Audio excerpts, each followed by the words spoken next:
So we have about 5 people. So again, we're asking people to share it in the Google Doc because we do refer to that. So the way today's going to work, so if everybody would sign in the Google Doc, we'd appreciate that. And then after that, what will happen is I'm going to share a PowerPoint. I'm going to talk through a PowerPoint, and then we're going to go to the Google Doc, and then I'm going to go to a Canvas module. I'm going to talk you through how to do a module. Okay. Let's give it one more minute. I'm actually going to start sharing. Oh, I should tell you who I am. And who are you? Keelan, who are you? Keelan? Everyone wants to know who you are. Hi. I'm Keelan Koning. I'm the communications coordinator for 3CSN. I have seen many of you, but not everybody. My video just did something strange, so I tried to switch from one to the other, and now I don't have a face. So you'll have to remember me from earlier in our programming. Okay, but we're very excited to have you here today. I also teach English at CSUN. Great. And welcome. My name is Josh Miller. I'm the Communication Studies Department Chair at Los Angeles Valley College. I was Academic Senate President for about 8 years. I'm now one of our District Guided Pathways Coordinators. And through that job, I got connected to 3CSN. So I've become part of their facilitator learning program, done some fantastic stuff with them. I love working with 3CSN. We got connected and I became part of a grant at Valley College. And it's basically a grant to train me on how to use Canvas. So it came out at the right time because I was proficient at Canvas, but I wasn't, I could do all of the basics, but from this training, I've had to create what's called an exemplary course, a showcase course, and now I'm training other people. So everything it was just a perfect storm of what I trained in 3CSN to bring us all together here. So it's great to be here. Before we begin, so what will happen is if you have any questions, please put them in the chat. And then Keelan, who is back now, good to see you, will read the questions to me. I'll pause throughout it. I'm going to show a PowerPoint. If you have any questions, feel free to jump in. And then we're just going to go through it. Okay. Let's do it. So welcome to 3CSN. This is Canvas 102 syllabus. That is not Canvas 102 syllabus. Whoops. I brought up the wrong one.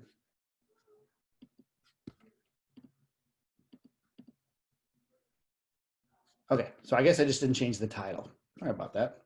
I have so many PowerPoints. Okay, so what brings us here today? So I love 3CSN, and I'm very fortunate to be part of it. So the bottom line of all of this at 3CSN, it's not just instruction, it's to create a sense of community in online environments. And because it's really about student engagement and support, and we can better support students if we support each other. And that's the kind of the heart of everything we do together. We also want to learn together. So we're trying sort of a new model this week, and that's where at one point you're going to have a few minutes to ponder, kind of have some quiet time. Then I'm going to break you up into groups so you can talk about some of the concepts that we can come back and share. So because a lot of this is me telling you explaining how to do things, but the feedback that I get from all of you not only informs each other, but informs our future sessions. So getting information from you is important. So it's not just passive, sort of one way. This is a dialogue. And that's the key part of the third thing is a dialogue, share, build, and strengthen knowledge. And one of the things that 3CSN talks about a lot, and I really like this concept, is productive struggle. And it's this idea is that we're kind of in it together. I mean, a perfect example is yesterday at the end of the session, one of the people in the session said she was a little embarrassed because she was having issue with the Google Doc. But I had to admit at the beginning of the session, I had an issue with the Google Doc because this is the first week I've ever made my own Google Doc. I've always used other people's. And I didn't set it to edit correctly. So we're all kind of in this together. And you saw my PowerPoint. I worked for an hour and a half on that PowerPoint last night, and I didn't change the very first slide, the most important slide. So we're in this together. It is a struggle, but it is productive, and that's the goal, right? So 3CSN's mission is to develop leaders in California community colleges, and that's the key, right? It's that we become different people through the more professional learning that we do, right? And the bottom line here's this bottom part is increased student access, success, equity, and completion. And really completion. I mean, so much of our students' ability to complete in an online environment is through how we design the course. My completion rates have significantly increased since I went through the training. Same core content, but the way I present that content and how I design my modules has completely changed how students not only perceive me in the class and the assignments, and they're doing a better job. So with this, we have some community agreements. If you want to add anything to it, you can put it in the chat. But if you have any questions, please let us know. I mean, we're happy to engage. Keep yourself on mute if you're not speaking. I think you're automatically muted. We had some issues in the past with some Zoom bombing. That's why. I mean, we do like to engage, and we'd love a space where we could all just kind of talk back and forth. But unfortunately, some issues in the past have prevented that. Assume best intentions. We're all in it together. You know, I want to go through this kind of slow. So, you know, I'm looking through that space and that time of, is this too much? Is it too little? So do not hesitate to ask me questions or say, go back or restate, you know, so I want to go through this in a way that gives you enough time to process everything.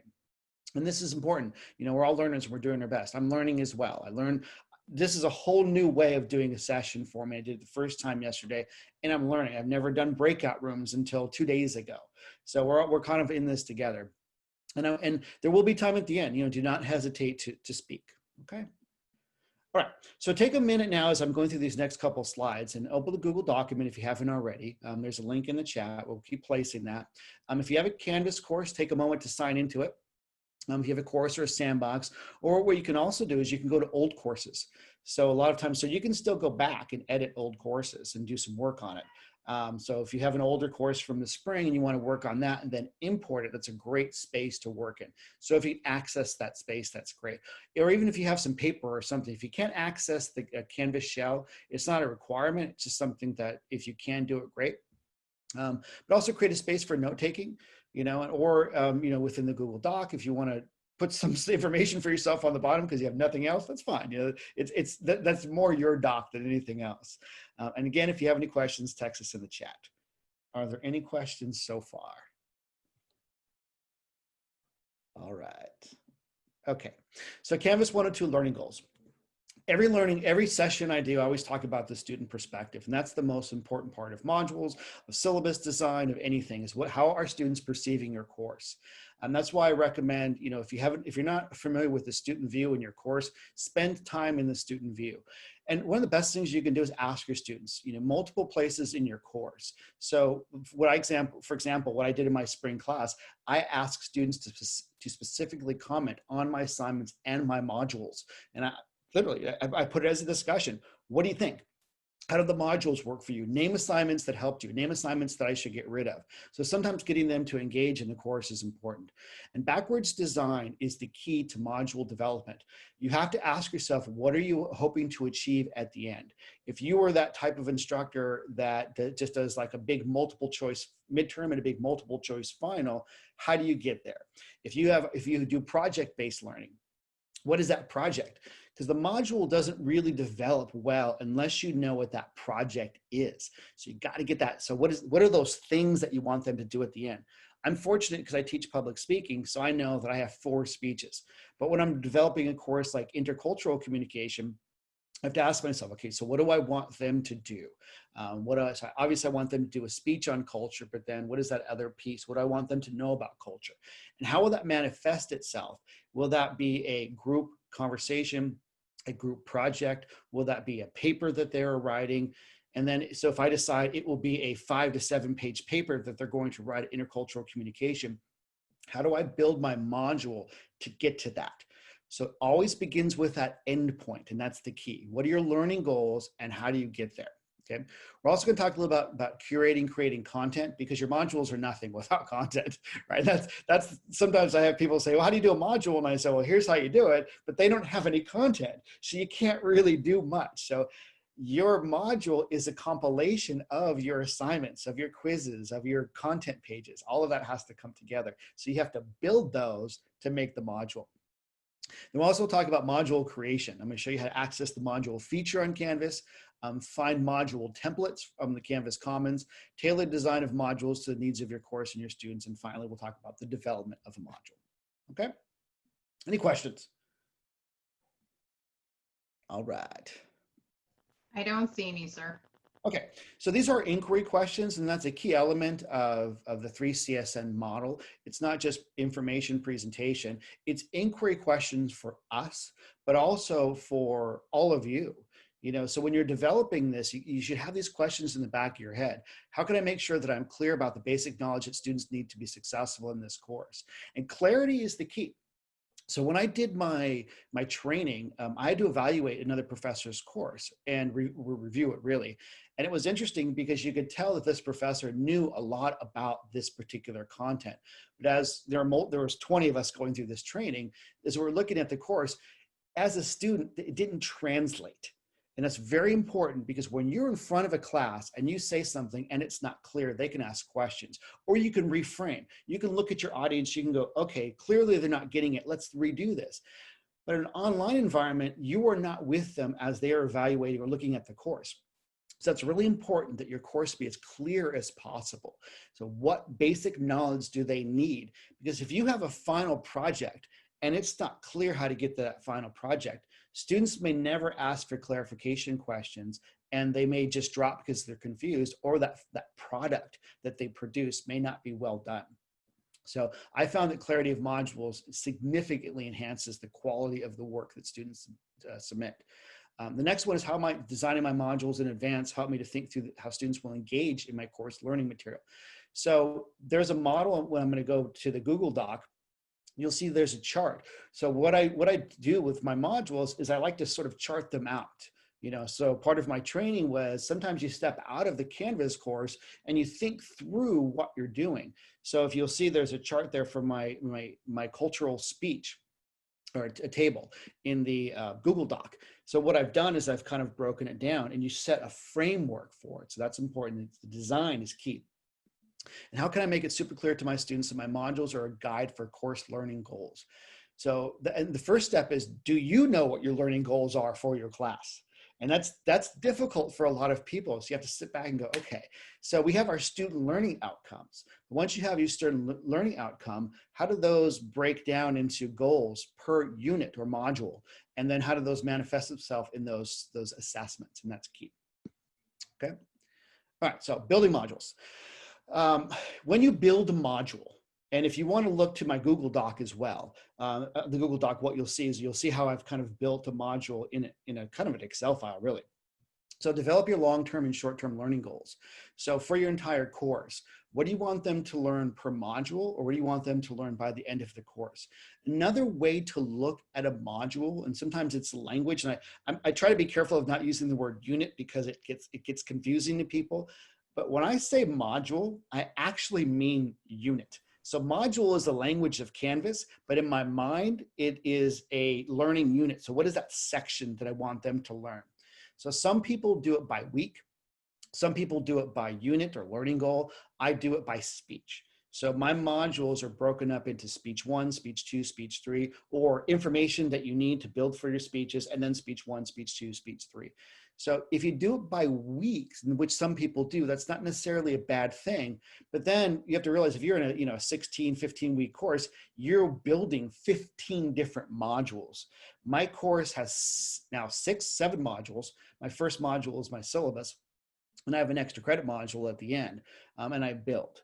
And it doesn't have to be time frame based. It's kind of up to you, and I'll talk about that in a little bit. So what I do is I build it by unit, by learning unit. Okay, and the key is, what do you hope to achieve, and how long will it take? Right. So you might have a 1-week module, you might have a 4-week module, and that's okay. The only thing that with modules that I argue or advocate for is not that you have consistent lengths of modules, but you have consistent due dates of assignments and when things are due. Okay.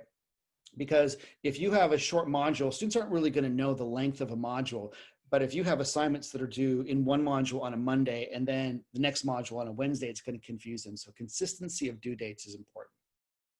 As you're building your module, you have to ask yourself, what did you do before and how does it translate? Okay, so that's key. So in your face-to-face classes, how did you teach your class? So you'll need to sit down and go, okay, I did this, this, and this, and this in this time frame. Week 6 of my class, I did this. Well, does that week 6 now work in your online class? That's something you have to ask yourself. How does it build into that? Another thing is how is your personality infused into your online class?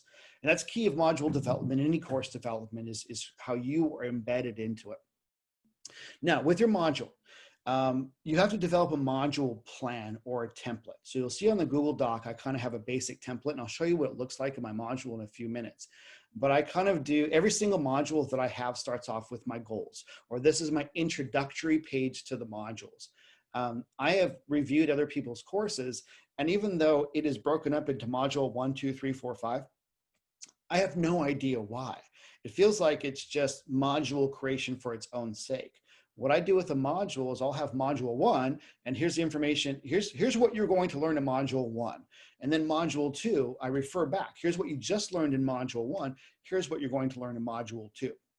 So I usually do goals or objectives for it, information pages, usually a discussion, an assignment, and then a review.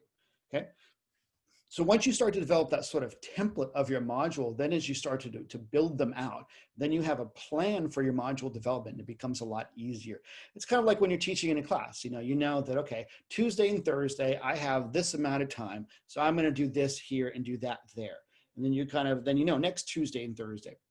Because if you have a plan, it helps you develop content, but it also helps your students process the content better, because they know that this module is going to be like this module. So they develop a sense of consistency. I mean, just imagine if in your face-to-face class on a Tuesday, you did something and you did everything the same way for 3 weeks, and all of a sudden you did something completely different.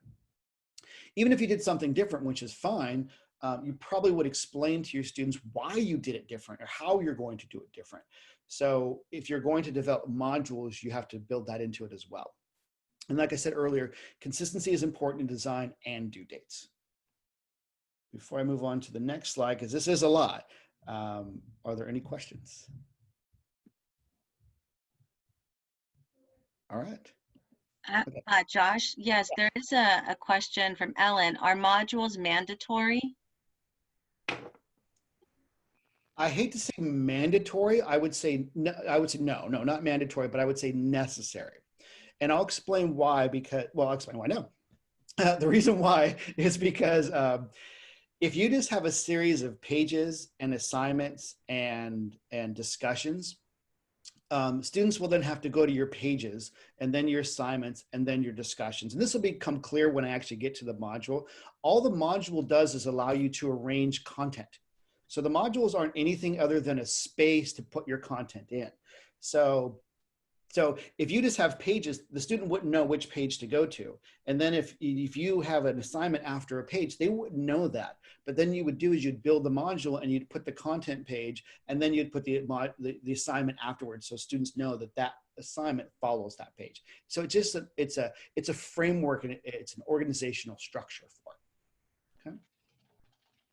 So speaking of content, so modules are nothing without content. I've had people say, oh, I got to start the module. Well, where are your pages that you've created? I don't have any pages. I started the module.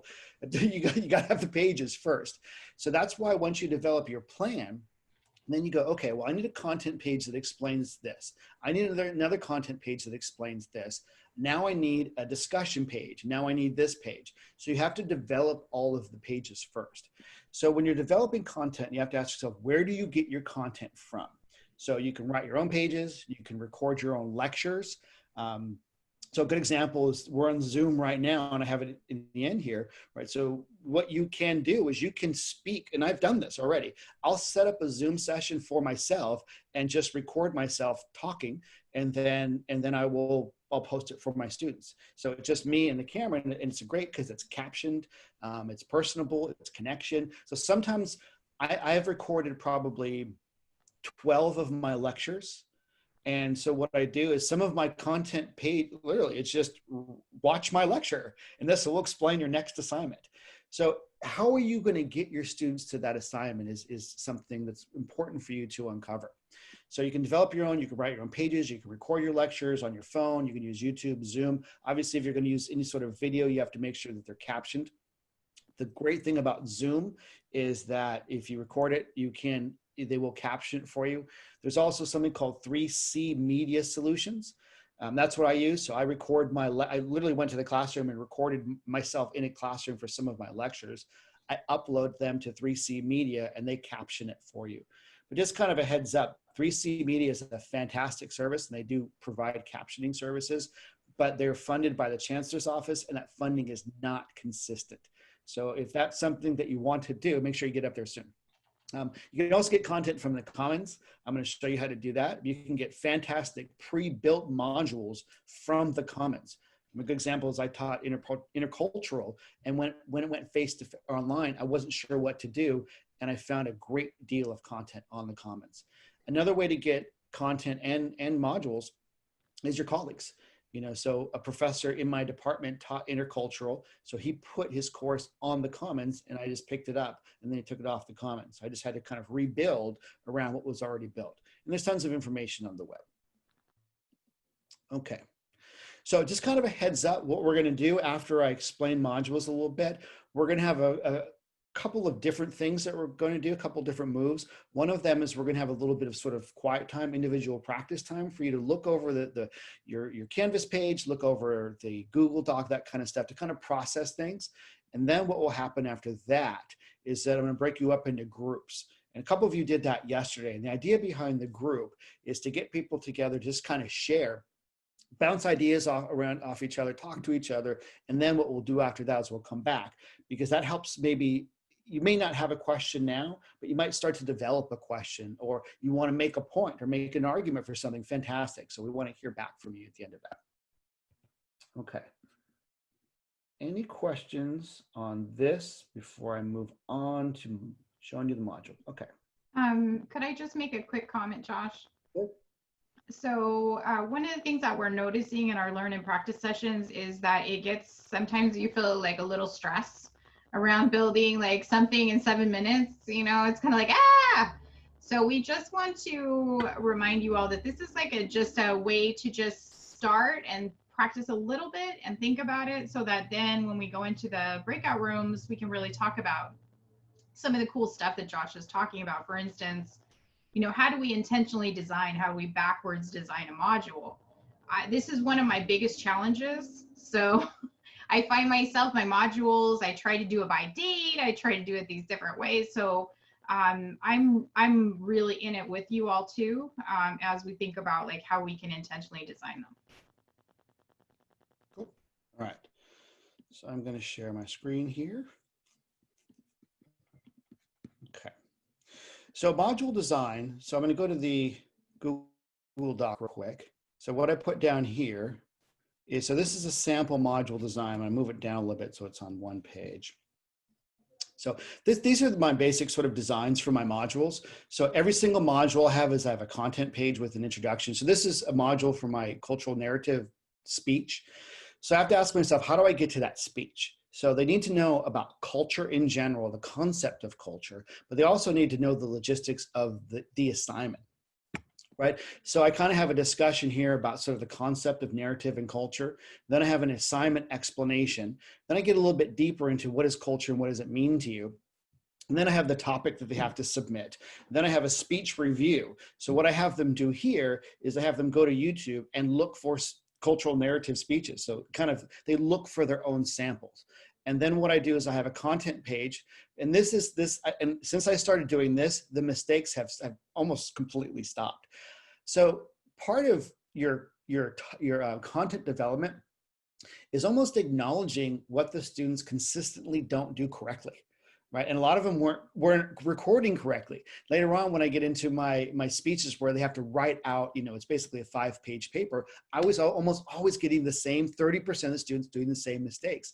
So I engage those mistakes directly now, and I say, students make these mistakes. Here's how to avoid them. So what I do here is I acknowledge the mistakes, and then I have the submission for the speech. So this module has 8 different parts to it. And that's what a module is all about. But I have to create each of these parts. And that's the key. So you break it up first and you say, okay, here's my end goal. So my end goal for this is the speech. How do I get there? Well, I need to explain the assignment. I want a discussion about the assignment. I want this, this, this, and this, all of these things to complete that. Okay. So let's look at a module. So that assignment, and it's altered a little bit since I wrote out that document. So, and let me show you something real quick. So this kind of harkens back to the question about, are modules mandatory? So just so right on the left here, not right on the left here, there's some course navigation. And then you notice I have modules at the top here because all my course content that I want students to access is at the top here. So if you have, if you look at your Canvas page and you see all of these things over here, that might confuse the students. So everything I have here, these are little eyeballs, and these eyeballs are crossed off. What that basically means is that with these eyeballs crossed off, students cannot access it. So if students can't access it, that's kind of a good thing, because if they're going directly to assignments or directly to discussions without the module that was built around it, it might confuse them. So I'm going to show you something real quick. If you go to settings, so again, this is on the page, go to settings. And in settings, you go to navigation. So this is navigation in settings. Now this allows you to determine what students see or don't see. So everything that's sort of below right here, so this is drag items here to hide them from students, so they can't see any of these. That doesn't mean they can't access them. All that means it's not available here. So they would need to be able to access your pages, not from pages here, but from pages in your module. So that's important, because if they just go to pages individually, it might confuse them. So, but let's say for whatever reason you wanted pages to be enabled for them, you would move pages up here. You go down to the bottom and hit save. Okay, and you think, oh wait, no, pages seems to be confusing my students. I'm going to move it down here, and I'm actually going to move Zoom down here as well. Okay. And then what you do is you hit save, and then once it's saved, and that's important to hit save because it won't disappear. So it's taken a sec here. So once that clears, once it saves, we'll be free. Okay, so you notice that now, so some of the things that you could see before are no longer here. Okay, so you do that because if you limit your students' choices on the left here, what that does is that it helps students go to your modules and not to individual pages. So let's go back to modules. So I want to show you my first module. My first module is actually my syllabus. So for those of you that attended the session yesterday, you've already seen this. So my module is just a combination of all the parts. I personally view a syllabus as a directory of my course. So as you can see, it's just a bunch of pages. So it's basically, I've taken a long syllabus and broken up into parts that it's easier for students to find content. So what I need to do for my course is I need sort of an overview. What's that basic knowledge that students need to be successful in my class? So that's what my module 2 is, getting started in public speaking. So I have different parts of it. I have a couple of discussions to help orient them, and I refer to the book, okay? So then so you see how this module is a little bit longer, module 3, public speaking basics. This is their first speech. This is the cultural narrative. It gets a little bit longer, and that's okay, because I see them as learning units, not by week, but by unit. This is that sheet on the Google Doc. This is what that is. Okay, and informative speaking, you see how that gets a lot longer because there's a lot more they need to learn with informative speaking. So here they have to learn how to write. They have samples. I always recommend samples if you can provide them. They have to have a speech aid, a visual aid, or some sort of auditory aid. I break the speech up. These are other speeches that they can look at. So a lot of times when you're building your modules, you're finding, how do you build their knowledge? One of the best ways to build knowledge is samples. Here is somebody else that's done this. Here's some samples from some past work. I always ask my students if I could use their past work, and they almost always say yes. So I just give them samples. And then I have a module 6. This is persuasive speaking. And when you talk about calling back, and this is important, how do you prevent mistakes? So remember I told you I had that one page that says recording mistakes, don't do these. I have it here in my syllabus. Then I have it here in this speech. Then I have it here in this speech. Then I have it here. I have it in every single speech. And the reason why I do that is because I want to remind them. So how often in class you say, go back to the syllabus? I don't say go back to the syllabus. I link back to the syllabus at points in the class that I know students don't do the work properly. Because sometimes you're always going to have a few students that don't get it. But if you have a bunch of students consistently not getting a particular assignment, that's not the students. It's the way you've structured the assignment. Okay. And then how can you restructure that or reframe that so they get it? So let's do a module. Any questions on this so far? Yes, I have a question, Josh. So you know how you said you don't do the modules per week, but per learning unit? Would that still be considered something you cover within the week, the learning unit? Well, well, it depends. I mean, so I have due dates, so I don't necessarily have something due on a particular date.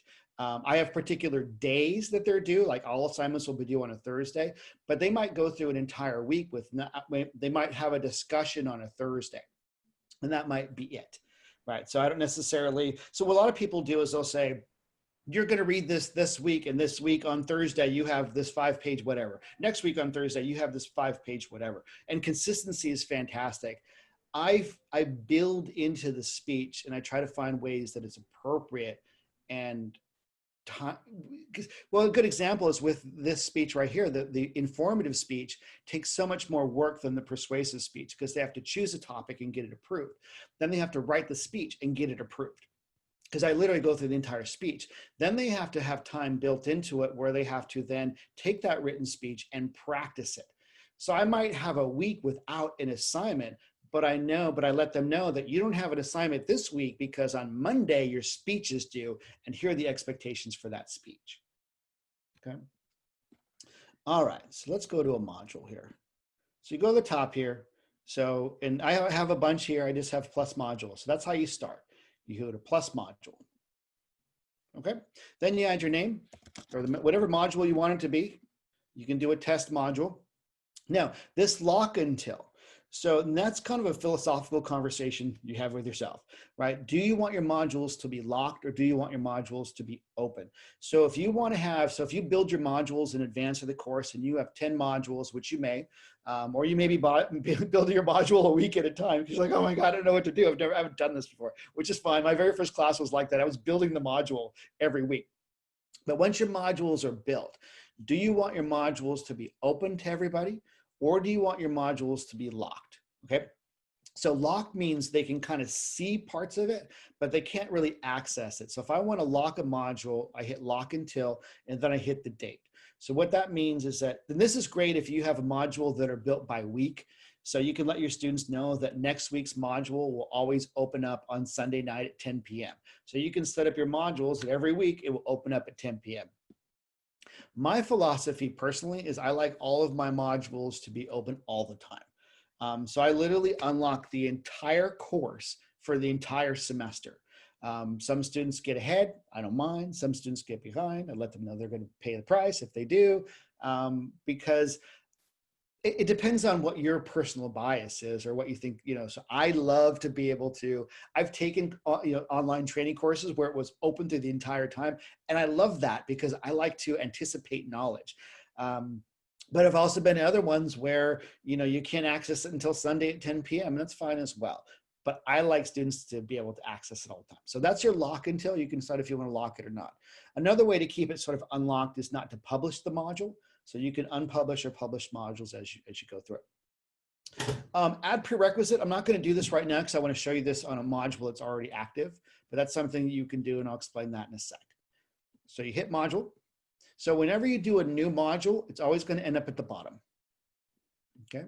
So then when you go to your module, and that's all it is. All it is, remember, this is a module is just a structure, right? So it's kind of like, you're going to teach on Tuesday. What are you going to teach? This right here is equivalent of knowing you're going to teach on Tuesday. Then you have to add what you're going to teach. Okay. So then what you do is this assumes that you have all the content ready. Okay. So if you don't have your pages built, nothing's going to happen in your module. So you have to have all the pages built. So once you do it, you hit plus. And then if you have a quiz, that's where you add your quizzes. If you have a file, that's where you add your file. If you have a page, that's where you add your page. If you have a discussion, that's where you add your discussion. So let's just add some stuff.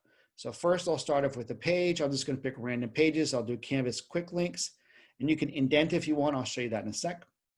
So now I have Canvas quick links.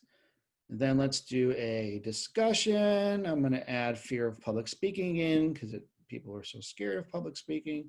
And then I'm going to add a quiz. Okay, so I do one of my things that I do in my class, I do saving you points quiz. So I acknowledge the things that students are going to do in the next assignment that will probably cost them points. And I say, if you do this, you're going to lose points. And I put that in a form of a short quiz. So this is my module. That's it. So my module is in some ways built. Now within the module, so now you kind of look at it and you think, oh, wait, I want the saving points quiz to be first. You have these dots on the bottom here. You click on those dots, that allows you to drag up and down. Okay. And what I do, if you notice in my modules, I indent assignments. So what I do is I keep content pages flushed left and I indent assignments and discussions. To do that is that within, you just go over here. So increase indent. Okay. I can duplicate if I want to duplicate a page. So you want double of the same page. So that's how you increase indent. So it's over there. Now, notice with this module here that these three are green. This is not green. So what this means is that while your pages are activated or your pages are published, your module isn't published. And that's a mistake that a lot of people make, is they see this green here and they think, oh, I'm good to go. But then they're just like, I can't see anything. Well, you have to activate that one. And that's how you see it. Okay. So then, I mean, that's kind of the core, and that's the basic of it. So if we go back, and you can do things too if you want to delete the module. So if you hit delete on any of these, like if you hit delete here, it's just removing it. So if you have a page here and you want to get rid of that page, you go here and you go remove. That does not delete the page from your canvas. So the page is still there. You just removed it from the module. But if you go up here and you hit delete, again, you are not deleting any of the pages, but you are deleting the entire module. So the module will disappear. So just kind of be careful of the buttons that you hit. And you can move contents, you can move the module. So if you want to move this module right here, you see you want test one at the top, you can do that. And then when it does, in a sec, see? So now the module, instead of being at the bottom, is at the top. So when you kind of play around with these buttons a little bit here. So you can move contents, you can move modules. If you want to share it to the Commons, you can. I'll get to the comments in a little bit. So we have the modules, edit, oops. Now let's go back to the requirement part. This is something if you want to do, that's completely fine. This takes it kind of to a different level, and this might be a little confusing to some of you. I personally don't do it. I know I've been parts of courses that have done it, which is great. I've been parts of courses that have done it. So you hit add requirement here. Once you hit add requirement, students must complete all of these requirements, and students must move through requirements in sequential order. What that basically means, if you click on this button here, so again, let me show you where that is again. Up here, whoops. Start clicking things, they go crazy. Go to edit. And this is also the place where you can lock or unlock, add requirement. And all you're really doing is you're adding a requirement to how students go through the modules. Okay, so that's important. So how students go through the modules. So what they're basically doing is if you click on this, what will show up for the students is kind of this view thing. So let's go back one sec. So see how there's nothing here? If you look at this module, you get a sense of what it looks like. Okay. So if I go here and then I hit edit, add requirement, students must move through, update module. It says view here now. So what that means is that when students go through this, it will acknowledge that they have viewed it. In some ways, it's good for the students because it lets them know that they've already seen that page. So if they come back, so if you're in a course like mine where everything's kind of open, like where was I? It will let them know that they've already viewed that page. So you know, this is what I've been playing with. Well, it says viewed. Okay, it's just a way. It doesn't really mean much in terms of the module. It's just a way of kind of ensuring that students are going through the module in sequential order. Okay. Now another thing with edit here.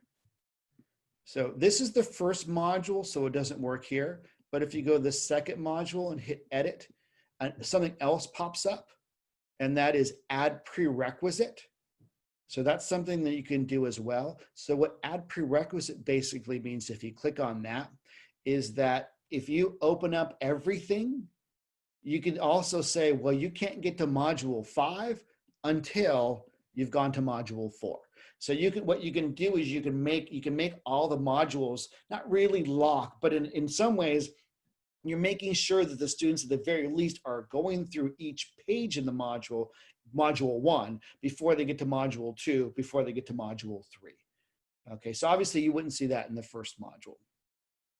Now, another thing you can do is students can complete one of these requirements. So when you students must complete all of these requirements, that little view thing I showed you over here only shows up on the very first one because it basically ensures they get to the module.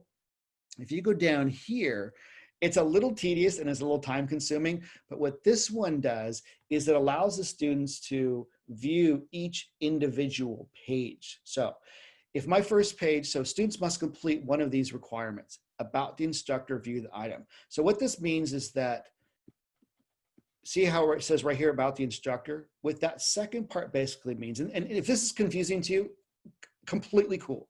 I just want you to know it's completely cool. It's not something you need to do to create a module. It's just kind of a different level. But basically what that says is that you can't get to this page and you've seen this page. And it'll give you little check marks as you've gone through, down through every single page to let you know that you have viewed everything. So as opposed to this one where it only allows you to see the kind of that you went through that module, that second feature allows you to go to every single page, but you literally have to pick every single page. So student must complete one or more of these requirements about the instructor, view the item, add requirements about the instructor. So that's the next one, contact me, view, add requirement. But they can also do other things that students have to go through every single page and mark as done. So what that means, there'll be an option for them to mark that page as done. So add requirement. We'll do a couple of those. And there also might be thing, add requirement, contribute to the page. So what that could be is that they have to complete the assignment or the discussion first. So if you have all of these pages that they can't, let's see, contact me, setting up YouTube. Okay. So I'll kind of show you what that looks like. So now how it says view on every single one. So I've set that up. So I let the students know that up here, I just set up so they have to view the module. But if you want to go through every single page, what that basically means right here is that they have to be able to view each page, but I have to set it up that they have to view each page. And then if I do contribute, that basically means that they have to submit the assignment before they can move on. Okay, that was a lot. So let me see if there are any questions on that. And a lot of it too, before there are any questions, a lot of that too, you know, if you just go here, if you just go to your module and then you kind of know where to look. So you know this is in the edit area and you see this requirements, you could just Google, you know, module requirement, student must complete all these requirements. Just put that in Google and there are instructional pages on every single thing I'm talking about. Okay. So what are the questions? So we have a question from Michelle. She would like for you to explain when you would use pages versus assignments. Okay, that's a good question. Pages are just content explanation.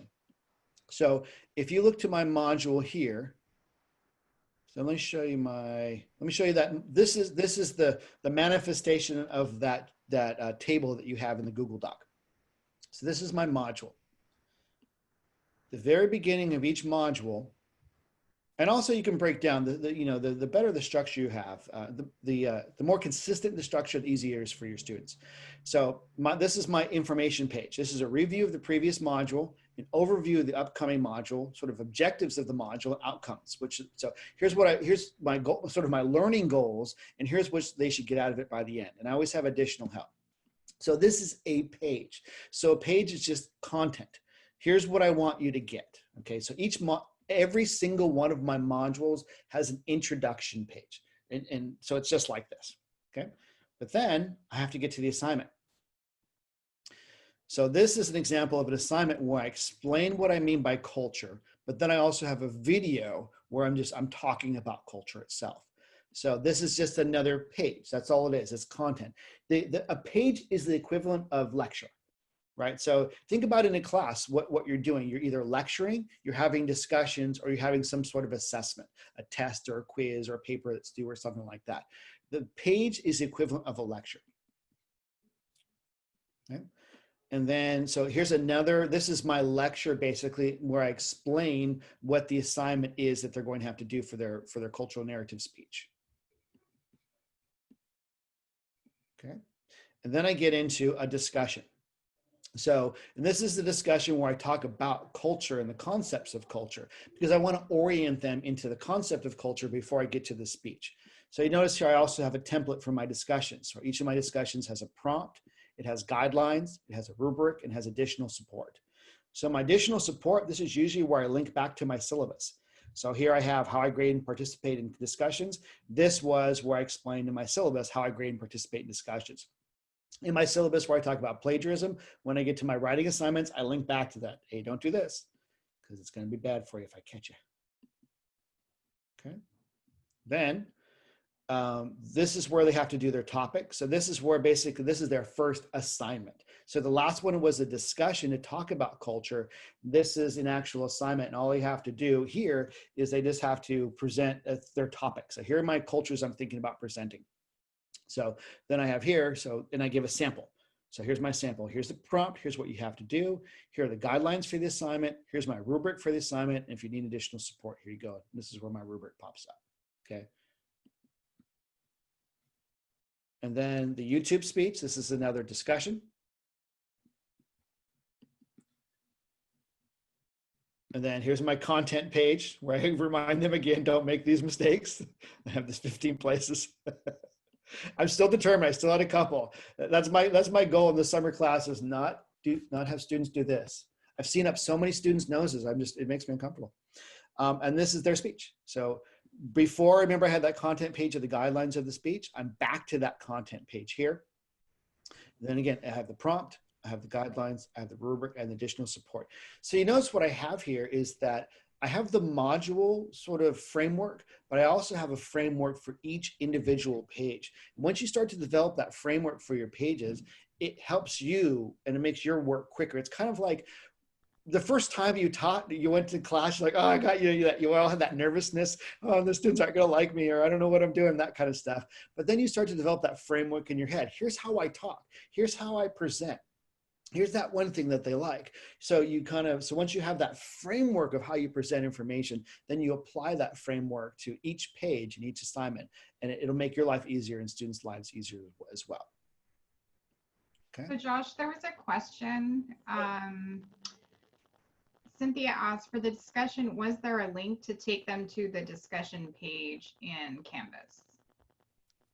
Well, so this is another discussion. All of my discussions have the exact same format. So I have the prompt that explains the assignment. Here are my guidelines, the rubric. And then what I do is in my additional support, I have a link to how I grade and how I talk about discussions, but I also have a link to the student guide and discussion. So I have a direct link to Canvas explaining how to create a discussion. And I do that for my assignments. I do for any place that students need to submit something, I have a link that explains how to submit it. Yeah, I'm actually in love with this format. This is so clean. Very, very nice. Josh, I was wondering if you can re-show your format for your introduction for the introduction to the modules, like what the format was for that. From the Google Doc? No, in your modules, you say you always introduce your module with like the front page. Okay, yeah. So every single module, what I do is I have a home page. So I already showed you one. I'll show you a second one. So I'll do like informative speaking. Module 5 overview. So I have a review, and in the review, I explain what you just learned. Then I have an overview, kind of in general, what you're doing. And I also have links. Sometimes in my modules, I have a link to a page that's going to come up. I have my objectives, like here are my specific objectives. But then with objectives, and there's a fine line between objectives and outcomes. But what I do with the objectives, like here are the 4 things I'm going to teach you, but outcomes, but here's what you should take from this. And that's how I differentiate. But then this is also where I break down the readings. And I'm going to get a little bit more sophisticated in the readings. At the very least, I'll have the title of the chapter. Because I basically say this will focus on these, make sure to read them. As I improve upon this page, I'll probably have a little bit more information on each chapter and why they're reading it. So it's not just read chapter 6. Because sometimes we assume it's intuitive, like chapter 6 is an introduction, duh. But they may not be linking that to, and you have to have a good introduction in the speech you're about to write. Okay. And again, so I say here, for this module, you're going to be required to submit a discussion and assignment. In case you forgot, here's a reminder for how to do that. Great. Thank you. Cynthia is also asking, can you use a Google Doc in Canvas? If so, how? Yeah, so that gets a little deeper. So I'll give you the quick answer to that is yes, you can use a Google Doc for anything.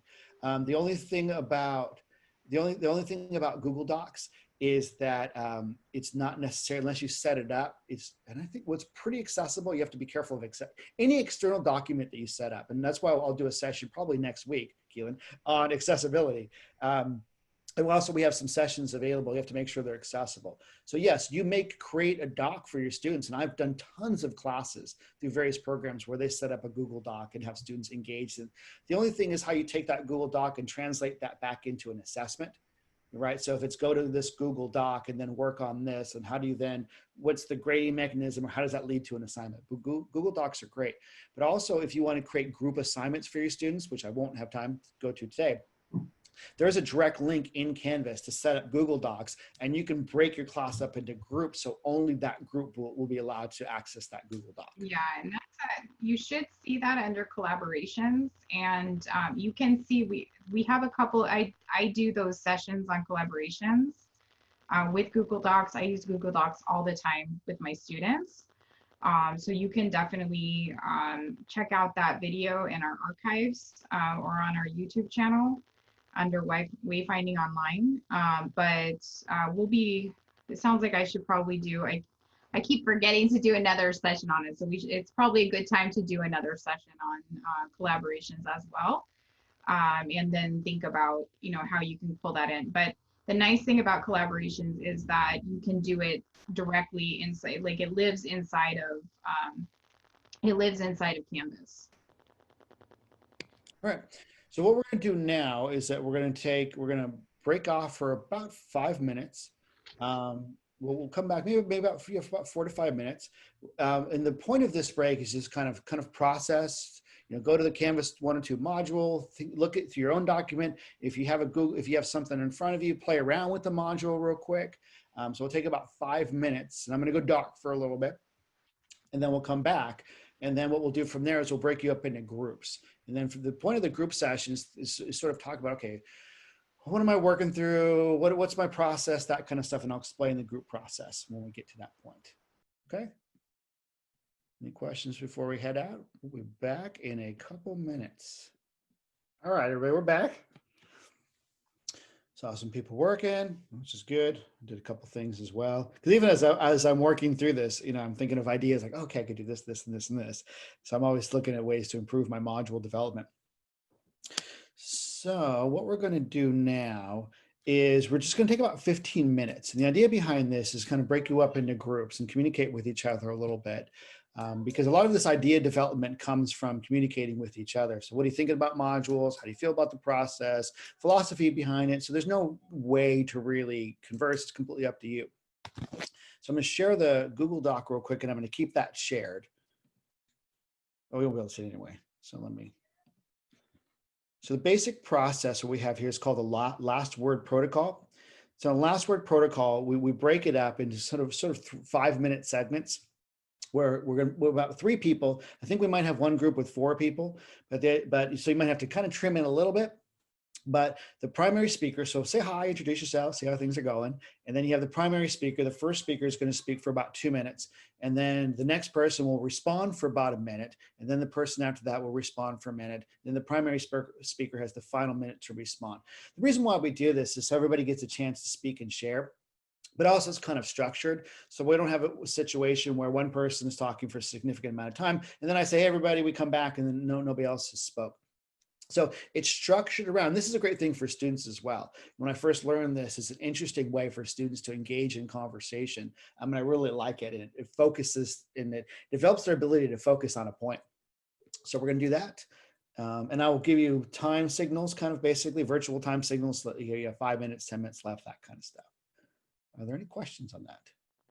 Let me go to the comments real quick, because this is an important thing, especially for those of you that are looking to find modules. So if you don't know, there's something here on the left. It's called Commons. You click on the Commons. And what this is, it's a repository of information. And it's also, you can find modules. So a good example is yesterday I asked somebody about Spanish, and that was their discipline.